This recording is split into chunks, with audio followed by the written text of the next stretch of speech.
Graça e paz! Eu sou o pastor José Henrique e aqui, na Escola Dominical da Igreja Presbiteriana de Nova Aurora, estamos estudando a revista Palavra Viva, da editora Cultura Cristã. Tema trimestral: o Reino, a Aliança e o Mediador. Lição 12. O ministério sacerdotal de Cristo. O caminho para a comunhão com Deus. Texto básico, Hebreus 4, 14 e 15. Tendo, pois, a Jesus, o Filho de Deus, como grande sumo sacerdote que penetrou os céus, conservemos firmes a nossa confissão. Porque não temos sumo sacerdote que não possa se compadecer das nossas fraquezas. Antes, foi ele tentado em todas as coisas, à nossa semelhança, mas sem pecado. Introdução. Imagine uma realidade em que a conexão entre o divino e o humano dependia de intermediários. O acesso a Deus é limitado a uma classe sacerdotal especial. E sacrifícios rituais eram a única maneira de buscar o perdão. Essa é a realidade descrita no Antigo Testamento. Nela, o sacerdote servia como mediador entre o povo e Deus, oferecendo sacrifícios, intercedendo e transmitindo as palavras divinas. Agora, considere alguém que desafia essas normas estabelecidas. Alguém que não era da linhagem sacerdotal, mas se tornou o mediador supremo entre Deus e a humanidade. O caminho para a comunhão com Deus. Esse é o ofício de Jesus Cristo, como sumo sacerdote na ordem de Melquisedeque.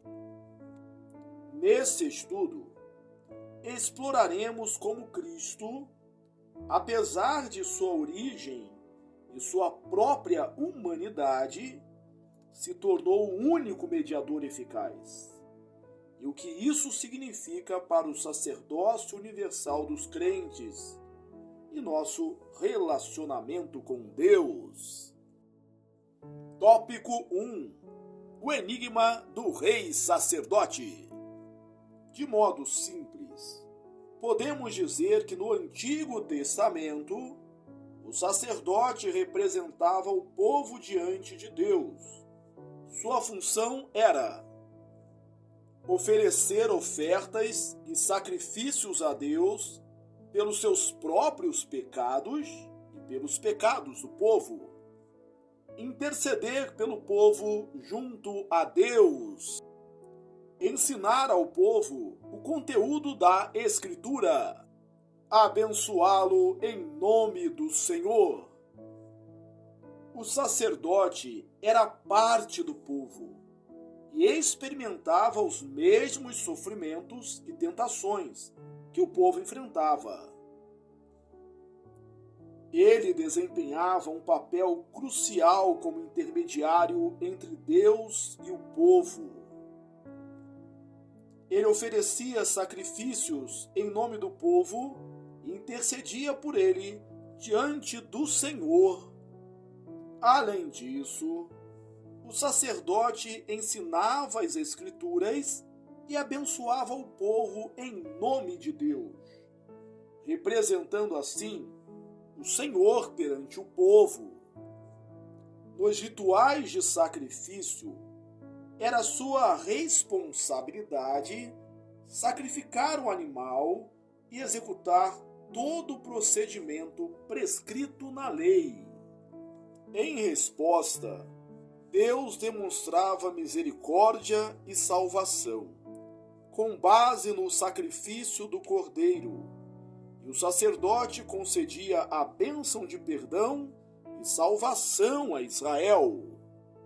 Em resumo, o papel dos sacerdotes tinha implicações tanto de expiação quanto de propiciação, conforme indicado em textos como Levítico 40, Levítico 4, 20, 26 e 35, Levítico 5, versículo 13, 16 e 18, Levítico 6, versículo 7 e Números, capítulo 6, 22 a 26. Arão e seus filhos foram consagrados sacerdotes em Israel. Levítico 8, 1 a 9. Enquanto a tribo de Levi foi designada para cuidar do tabernáculo e seus utensílios. Números 1, 47 a 54. E mais tarde do templo e seus utensílios. 1 Crônicas 23, 27 a 32. No entanto, um desafio surge aqui. O sacerdócio estava intrinsecamente ligado à tribo de Levi e à linhagem de Arão. Jesus, por sua vez, nasceu em Belém, pertencente à tribo de Judá. Mateus 2, 1. Segundo os critérios divinos do Antigo Testamento, conforme mencionados na carta aos Hebreus, Hebreus 7, 14, Jesus aparentemente não seria qualificado para ser sacerdote em Israel, uma vez que ele não era da tribo de Levi, nem descendente de Arão. Portanto, sua aptidão para o sacerdócio em Israel parece questionável. Entretanto, a carta aos Hebreus oferece uma explicação ao declarar que Jesus não exercia o sacerdócio de acordo com a ordem de Arão, mas de acordo com a ordem de Melquisedeque. Confira Hebreus 5, 6, 6, 20, 7, 17 e 21. Isso nos leva a outra questão. Quem era Melquisedeque? Melquisedeque é mencionado pela primeira vez em Gênesis 14, 18 a 20. Nessa passagem, ele abençoou Abraão, recebeu dízimos dele e ofereceu pão e vinho. O que torna Melquisedeque notável é a combinação de funções reais e sacerdotais que ele desempenhava em uma única pessoa. Ele era tanto o rei de Salém, uma antiga designação da futura Jerusalém, quanto sacerdote do Deus Altíssimo. Essa fusão de funções era única e não permitida em Israel. Mas Abraão reconheceu o sacerdócio de Melquisedeque como legítimo ao pagar dízimos e receber sua bênção, sem que Deus tenha feito qualquer objeção registrada na Escritura. Melquisedeque é mencionado novamente em Salmos 110, em que é afirmado que o sacerdócio de Melquisedeque foi estabelecido por Deus e recebeu a promessa divina de que duraria para sempre, em contraste com o sacerdócio araônico, que era limitado pelo tempo. Confira Hebreus 7, 23 e 24. Portanto, no Antigo Testamento, não havia apenas uma ordem de sacerdotes, mas duas, a de Arão e a de Melquisedeque. No sacerdócio araônico, havia uma clara separação entre os ofícios sacerdotais e reais, enquanto no sacerdócio de Melquisedeque eles se fundiam. O sacerdócio araônico estava limitado no tempo e sua legitimidade dependia da descendência de Arão. Por outro lado, o sacerdócio de Melquisedeque era eterno, estabelecido pela promessa irrevogável de Deus e precedia o sacerdócio araônico. A vinda de Cristo marcou o fim do sacerdócio araônico, uma vez que não havia mais necessidade de sacrificar cordeiros, pois o Cordeiro de Deus já havia sido sacrificado de uma vez por todas. O sacerdócio de Melquisedeque, por sua vez, foi cumprido em Cristo, que se tornou o sacerdote eterno, oferecendo sua própria vida de maneira definitiva, única e perfeita.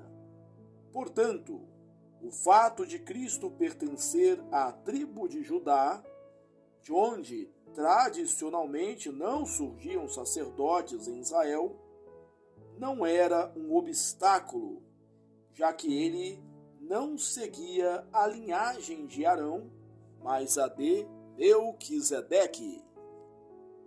Sua tribo estava associada a Jerusalém, onde Melquisedeque havia sido sacerdote-rei. Tópico 2. O Supremo Sumo Sacerdote.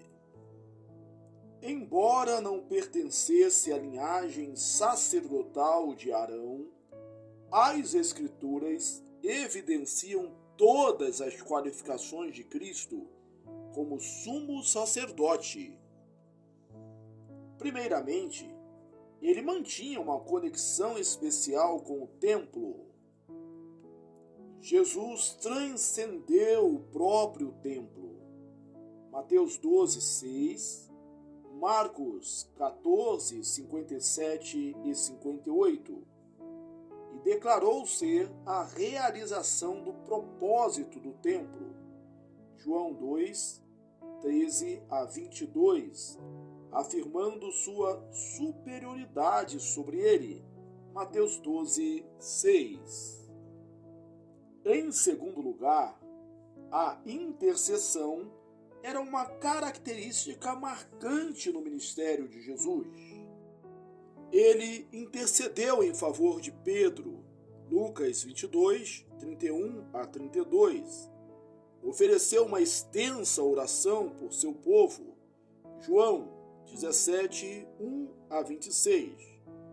E assegurou que a sua intercessão perduraria após sua morte, João 14, 16 a 17.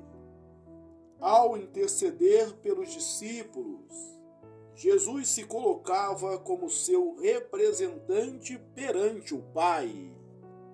Mesmo em sua exaltação, ele continua a interceder incessantemente por seu povo, estando à direita de Deus. Romanos 8, 24. Ele é nosso advogado, 1 João 2:1, e o nosso único mediador entre Deus e o homem, 1 Timóteo 2:5. Em terceiro lugar, Jesus proclamou que a sua morte representaria o derramamento do sangue da nova aliança. Mateus 26, 27 a 28. Uma alusão à morte do Cordeiro Pascal, situando assim sua morte em um contexto sacerdotal. A inocência de Jesus Nele não havia pecado, conforme 2 Coríntios 5:21, 1 Pedro 2:21-25, 1 João 3:5 e 7. Enfatiza ainda mais o seu papel sacerdotal, comparando-o ao cordeiro utilizado no sistema de sacrifício de Israel, Levítico 1:1-17, 3:1, 4:1-3, especialmente o cordeiro pascal. Isso reforça a natureza da sua morte, que é vista como um sacrifício. Pedro a descreve como uma oferta imaculada, 1 Pedro 1:19. João o identifica como o Cordeiro de Deus. E Paulo relaciona ao Cordeiro Pascal, uma oferta de sacrifício agradável a Deus. Efésios 5:2.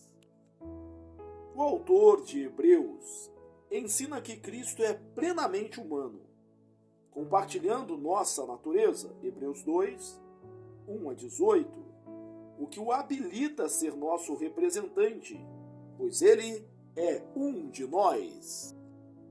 Ele experimentou o sofrimento, tentações e morte. Em Hebreus 5:7-10, lemos como Jesus fez orações fervorosas com lágrimas, aprendeu a obediência através do sofrimento e, portanto, é capaz de ter compaixão por nossas dificuldades. Hebreus 4:14-15. Sua vitória permanente sobre a tentação e o pecado o torna o sumo sacerdote perfeito, uma vez que ele não precisa oferecer sacrifícios por seus próprios pecados, mas ofereceu o sacrifício perfeito em nome de seu povo. Enquanto os sacerdotes araônicos realizavam sacrifícios que eram repetidos continuamente, o sacrifício de Cristo foi singular, irrevogável e eficaz. Os sacrifícios de animais, realizados pelo sacerdócio araônico, tinham o propósito de apontar para a necessidade de um redentor e prenunciar o Messias, mas não tinha a capacidade de perdoar pecados. Hebreus 10:4-11. O sacrifício de Cristo, no entanto, foi um sacrifício de si mesmo, sendo simultaneamente o Filho de Deus e o homem sem pecado. Dessa forma, ele desempenhava os papéis de ofertante e oferta, cumprindo o sumo sacerdócio de Melquisedeque. O sacerdócio de Cristo oferece salvação total e definitiva. Cristo continua a exercer sua função sacerdotal, intercedendo em nosso favor e concedendo-nos a sua bênção. Hebreus 2:18, 4:16, 7:25. Hebreus 5:9-10, 9:28 e Lucas 24:51. Cristo é nosso supremo sumo sacerdote, acima de todos os outros, detendo em suas mãos o sacrifício, a intercessão e a bênção. Ele é preeminente, sendo o fundamento da fé e do culto aceitável a Deus. Tópico 3. Somos todos sacerdotes. As Escrituras registram a vontade de Deus para que Israel fosse um reino de sacerdotes. Êxodo 19:6. Pedro instrui que a igreja sacerdócio real. 1 Pedro 2:9. João declara que Cristo nos designou como reino, sacerdotes para o seu Deus e Pai. Apocalipse 1:6. A doutrina do sacerdócio universal dos crentes teve um impacto libertador, particularmente nos tempos de Lutero, quando uma hierarquia sacerdotal opressiva obscurecia a liberdade individual do cristão. Os reformadores enfatizam que Cristo garante o nosso acesso a Deus, conferindo-nos o privilégio de sermos intercessores em sua presença e oferecermos adoração espiritual aceitável.